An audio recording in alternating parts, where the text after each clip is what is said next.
Yeah, filmmaker by trade and by vocation. Yeah, sometimes I'm going to present my own thoughts because I'm so artistic. Christian? Yeah. Hi. Julie? Yeah. Hey. Nice to meet you. Nice to meet you. That's really funny. The reason I hired her as my project manager is I've got this problem. Even if I ordered OpenBSD CDs, I don't know how they pack them these days, but I don't see any way that I could know that I have got the same data. And we have the same problem with everything. My father asked me if I wanted to have a DNA test done and sent to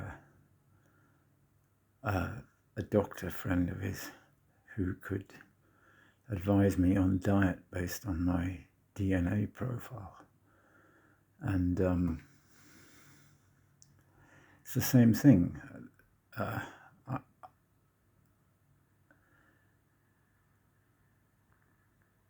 If there's any reason why anyone would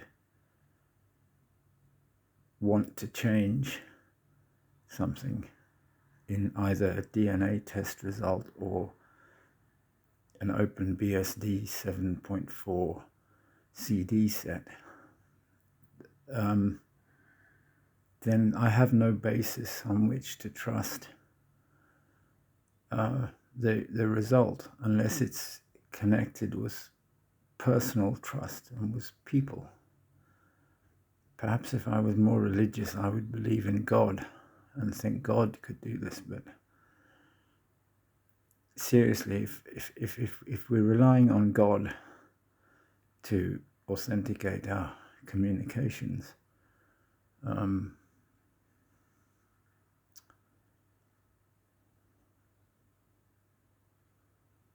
why do we bother with cryptography? Theo. So I can't check that this is actually the key.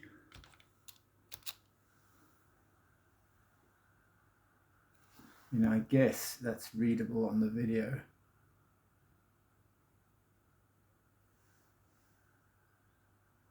If I could work the exposure thing right.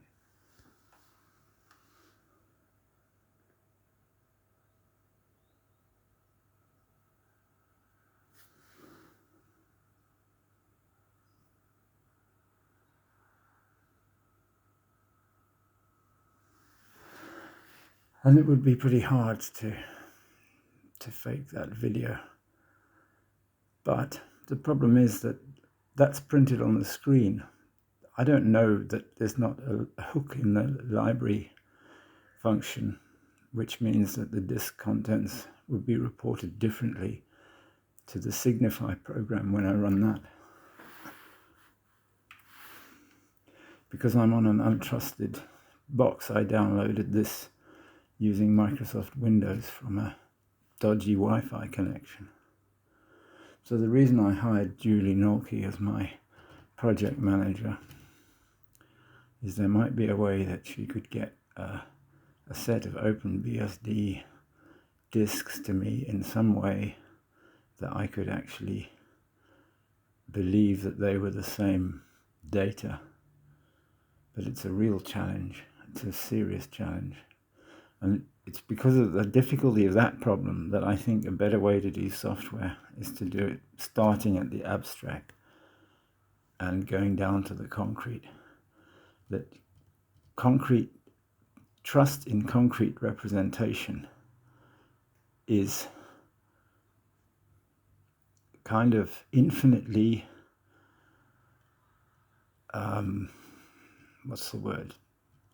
subvertible.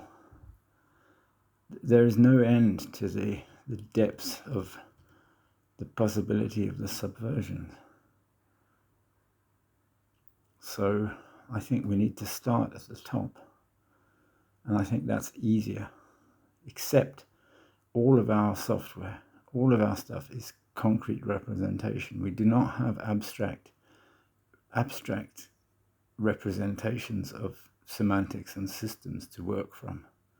And that's why I've been fighting for since 2014 now. So it's getting on 9 years. To build these systems from the top down, not from the bottom up. You don't start writing a self-hosting assembler and go from there, because that is your start of your subversion point. You start from the top. You start by defining a grammar for grammars, like Tom Ridge does in that paper that he wrote. So that's why Julie Nolke is my project manager, and that's why I'm really seriously frustrated that in 9 years I haven't been able to get this across to anyone.